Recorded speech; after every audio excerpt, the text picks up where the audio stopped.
오늘 하루도 주님 안에서 평안한 하루 보내셨는지요? 네. 전 어제 오늘 좀 많이 힘든 하루를 좀 보내고 있는 것 같습니다. 요새 덥고 막 이러다 보니까 물난리가 많이 나네요, 건물에. 그래서 좀 진이 빠지는 하루였었는데, 그래도 성도님들은 평안한 하루 보내셨다고 하니까 다행입니다. 오늘은 윌리엄 맥도날드 형제님의 저서인 잊혀진 명령 거룩하라 라는 책을 읽고 그 안에 쓰여진 거룩에 대한 동기에 대해 나눌까 합니다.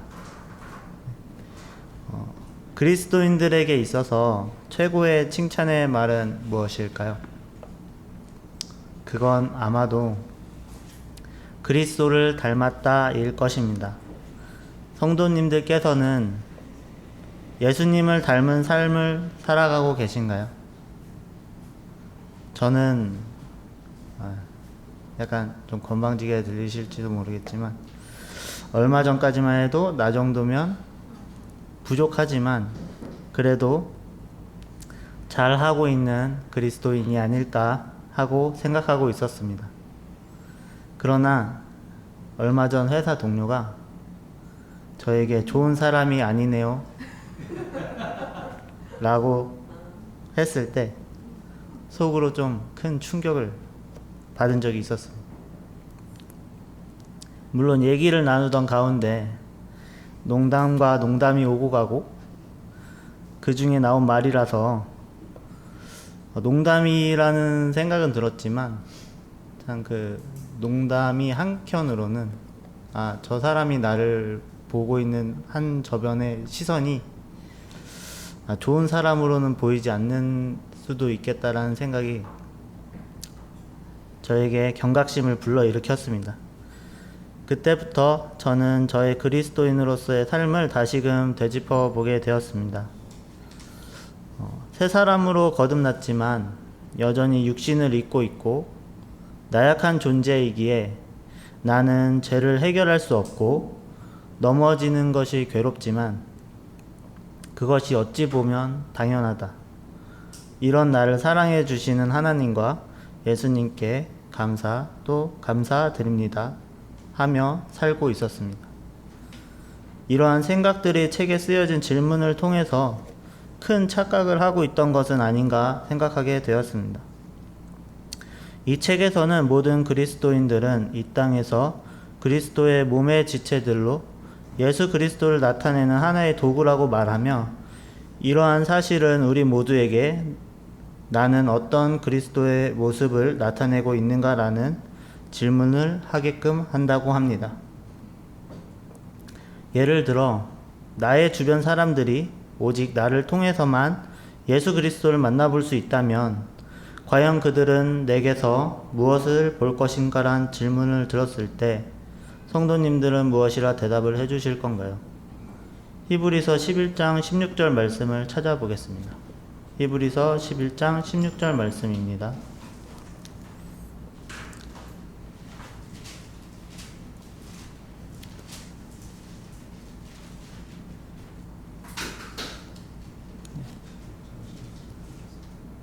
히브리서 11장 16절 말씀입니다.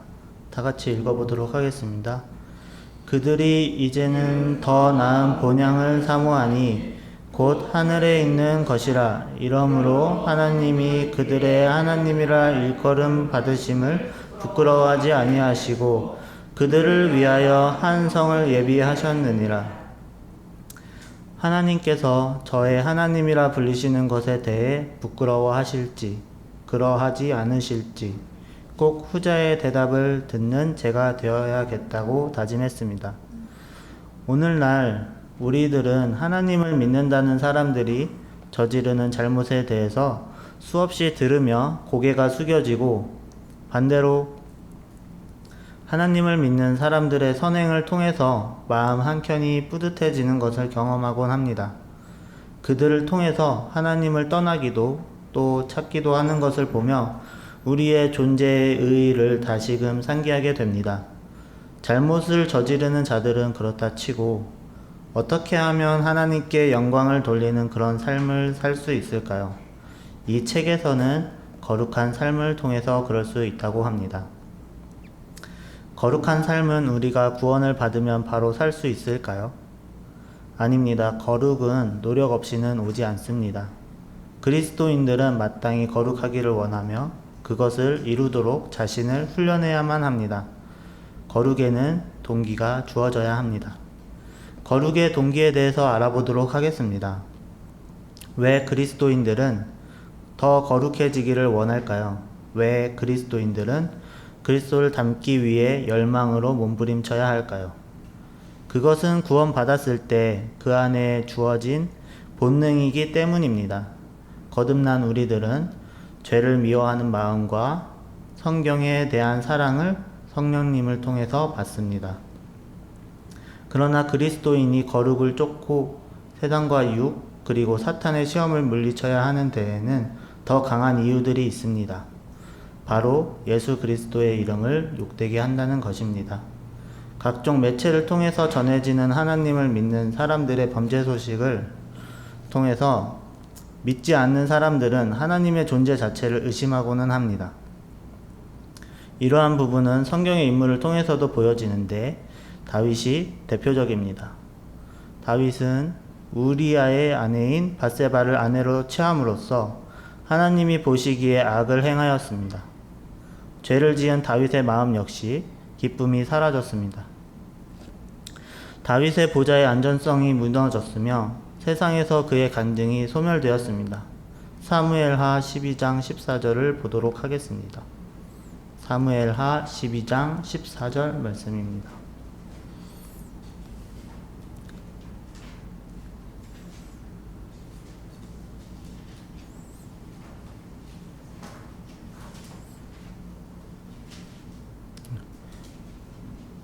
함께 읽어보도록 하겠습니다.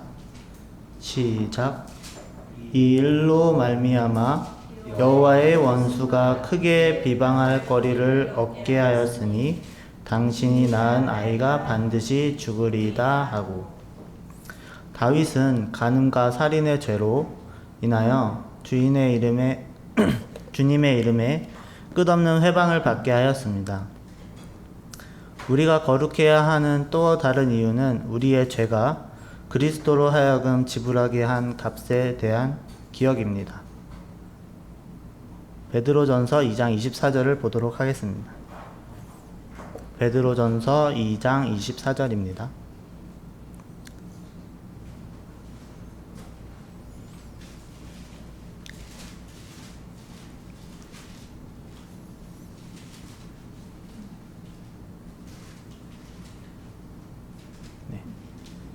함께 읽어보도록 하겠습니다. 시작. 친히 나무에 달려 그 몸으로 우리 죄를 담당하셨으니 이는 우리로 죄에 대하여 죽고 의에 대하여 살게 하려 하심이라. 그가 채찍에 맞음으로 너희는 나음을 얻었나니.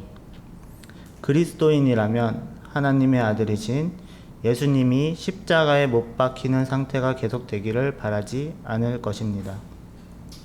죄가 지속되는 것을 묵과할 수 없을 것입니다. 예수님께서 우리에게 베풀어 주신 사랑이 우리로 하여금 거룩한 삶을 살 수 있도록 붙을 수 있게 해야 합니다. 우리가 아직 죄인 되었을 때에 그분은 우리를 사랑해 주셨습니다. 그분은 우리를 구원하시기 위해 엄청난 값을 지불하심으로 그분의 사랑을 우리에게 나타내 주셨습니다. 그러한 사랑을 두고 죄를 지속하고 그것을 아무렇지 않게 여기는 것은 참으로 파렴치한 행동이 아닐 수 없습니다. 요한복음 14장 15절 말씀을 보도록 하겠습니다. 요한복음 14장 15절 말씀입니다.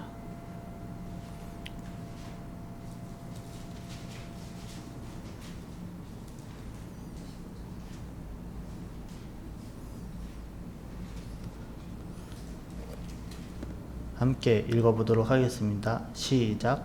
너희가 나를 사랑하면 나의 계명을 지키리라. 우리가 진정으로 그분을 사랑한다면 그분을 기쁘시게 해드리기를 원할 것입니다. 죄는 하나님의 법을 깨뜨리는 것뿐만 아니라 거룩하신 하나님의 마음을 아프게 합니다. 베드로전서 1장 15절 16절 말씀을 보도록 하겠습니다.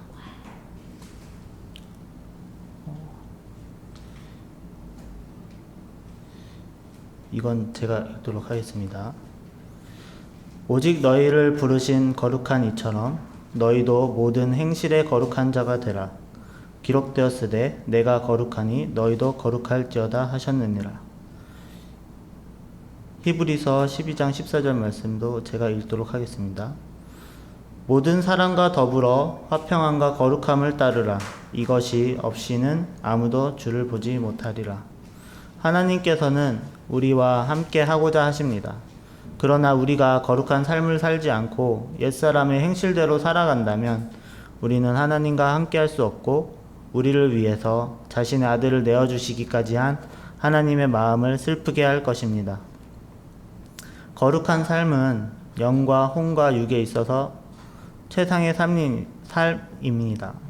후회나 죄책감 그리고 많은 다른 질병에서 구원해주며 더 나아가 우리에게 충만한 기쁨과 즐거움을 가져다 줍니다. 시편 16편 11절 말씀을 제가 또 읽도록 하겠습니다. 시편 16편 11절 말씀입니다.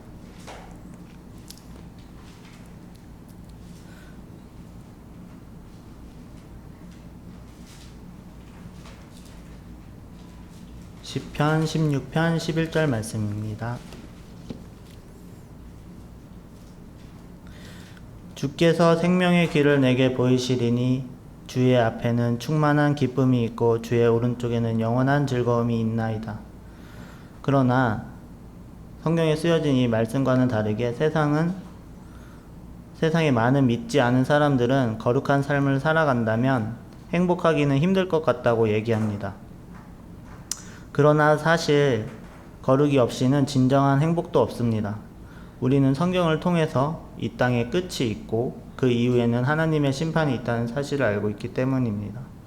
하나님의 심판에서 하나님의 자녀가 되지 않는다면 우리들은 영원한 형벌을 겪어야 하는 처지임을 잊어서는 안 될 것입니다. 그렇다면 왜 거룩한 삶에 기쁨이 없다고 여기는 것일까요? 그것은 바로 우리들에게 달려있다고 생각합니다.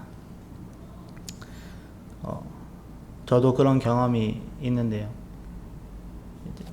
전에 직장의 주 6일 근무에 일요일 하루 쉬는 날이었었는데 이제 그마저도 교회에서 모든 시간을 보내는 저를 이제 직장 동료들이 보면서 힘들지 않냐고 물었던 적이 있습니다. 저는 당연히 힘들다고 얘기를 했고요. 그렇지만 기쁘다고 또 얘기를 했습니다. 그 말을 들은 직장 동료는 자신은 그렇게 할 수 없을 것 같다면서 저에게 이제 얘기를 해주었습니다.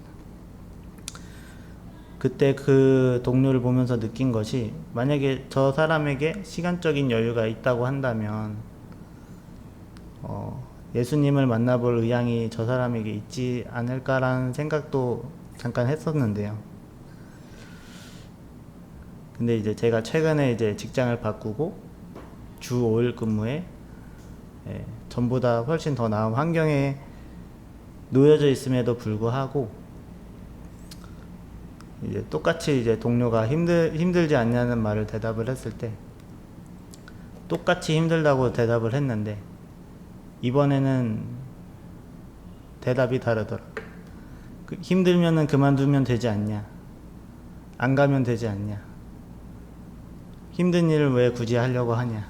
이런 얘기를 들었을 때 이때도 되게 뜨끔하더라고요. 왜 같은 대답에 같은 상황인데 왜 반응이 달랐을까요? 네, 곰곰이 생각을 해봤는데 아마 제 표정이 다르지 않았을까 그렇게 생각이 들었습니다. 저희가 삶을 살아가면서 주님을 섬기는 데 있어서 정말 기쁨이 드러나는 삶을 살아가고 있다면 저희의 삶을 통해서 사람들이 하나님을 또 하나님을 섬기면서 경험하는 기쁜 삶을 간접 경험할 수 있다는 생각이 들었습니다. 다시 본문으로 돌아가서 우리는 하나님의 삼위 중 한 분이 영구적으로 우리 안에 거하시며 또한 동행하신다는 사실을 절대로 잊지 말아야 합니다. 그리고 거룩한 삶을 살아가기 위해서 최선을 다해야 합니다. 왜냐하면 죄는 우리의 입을 막기 때문입니다. 하나님께 찬양과 기도를 하지 못하게끔 말이죠.